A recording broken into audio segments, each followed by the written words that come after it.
Hi, my name is Bill. I'm the Senior Trainer for Advanced Tactical Training Search and Rescue in Ontario, Canada. We have a command unit trailer that we use for our search and rescues and disaster relief, and for the most part we don't have electricity available where we go. Often we are in remote areas, so it doesn't work too well in that. This is our trailer, the back, so you can sort of see what it looks like from the back. You'll get more in regards to the back in a minute. We have two solar panels on our trailer. They both provide 250 watts each, so that gives us the potential of 500 watts that we can provide into our batteries. The side one will actually swing out. We can actually position it at any level we want to give it its most efficiency. Inside, we have been building it up. This is actually a little while ago when we were still building the inside. That is my dog Sheba, who unfortunately passed away in April 2025. She was a search and rescue HRD dog, which is human remain detection, which means she would find remains of lost people that we were able to then bring closure to the families. Her passing was very devastating, and unfortunately it does happen, but she is drastically missed. This is a regular unit that you've probably all seen, the big monsters that draw a lot of power and are noisy and are heavy. So this is on the front. We still have it there. What we've done is we've put the OutEquip unit on the back over the bedroom area, and then that provides a quieter, cooler area for people to go rest when required.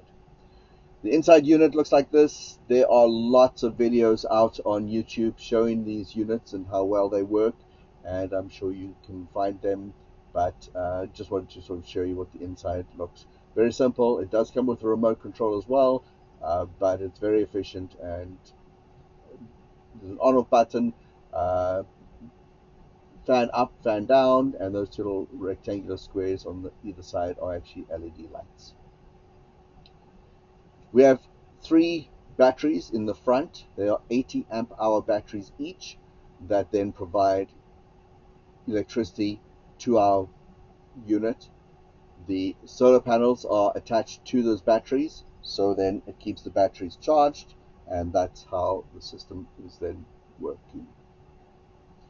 We purchased some 8-gauge wire, and I'll get into that in a moment as to why we did the 8-gauge wire.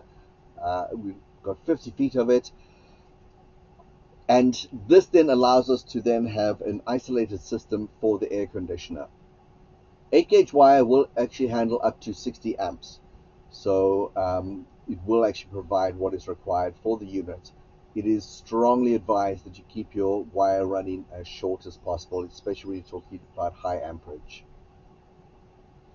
Directly plugged in, the AC cable that came with the unit, which I believe is a 6 or maybe even a 4-gauge wire, goes onto the auxiliary battery at the back.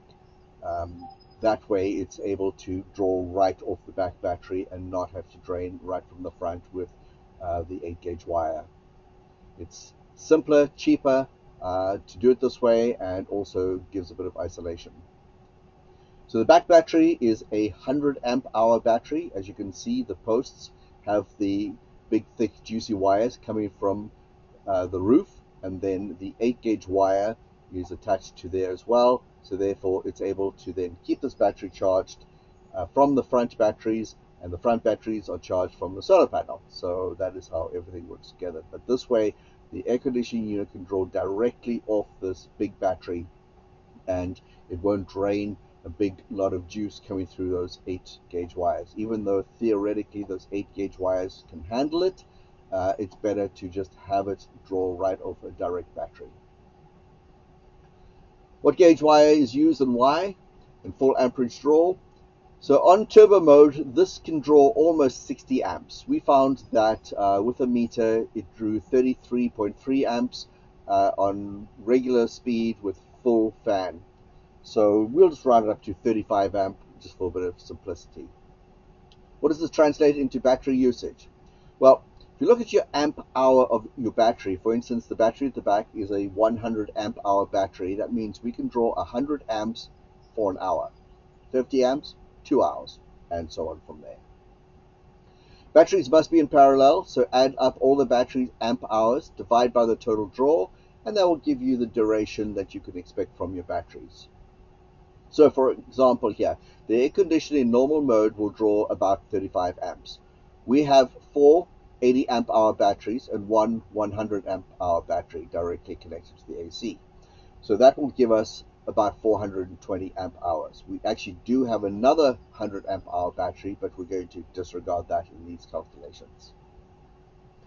So the 35 divided into 420 gives you about 12 hours. So if we don't have any charging or anything, it can run for at least 10 plus hours. We always round down for safety, and therefore we make sure that we do make things charging correctly before it does absolutely drain. Using the solar panels, as I say, they are 250 watts each, so that would then give us 500. What does that convert into amps? Well, basically, if you take 12 volts with 500 watts and go onto the internet and find a calculator, that will give you about 41 41 amps that these two solar panels can provide. Now that is in perfect conditions, gorgeous sun, perfect wiring, perfect everything, where it doesn't really happen. But in reality, 41 amps going through the batteries will be enough to power the batteries and keep the battery sustained when drawing 35 amps for the air conditioner. So again, this is the perfect scenario, and you've always got to take into consideration a little bit of variables and what ifs on that. There are alternate ways that you can make sure that you keep it charged. You can add more solar panels, you can do battery charger, generator, or use wind turbines. Wind turbines work very well, especially at night when there is no sun and there's a bit of a breeze. At least it does keep them charged. A bit about us. We are a non-profit organization, and we do thank OutEquip for their support. Their email and answering of questions has been phenomenal. They're very knowledgeable and willing to help where possible. Our assistance is not limited to borders. We do respond where needed. So we have gone across the states where required. When there have been hurricanes and floods, we will go across and assist, because it does drain resources when these are all being used elsewhere. If you would like to support us, please feel free. You can click the link of the PayPal link below. We are basically, every dollar that comes in goes directly to assisting us in our equipment and also helping families. If you have any questions, please give us a comment below. I'll gladly get back to you if I can on that, and I hope that this has enlightened you in regards to how to make the wiring a little easier, cheaper, because you don't have to run that 6 gauge all the way to the front of your unit.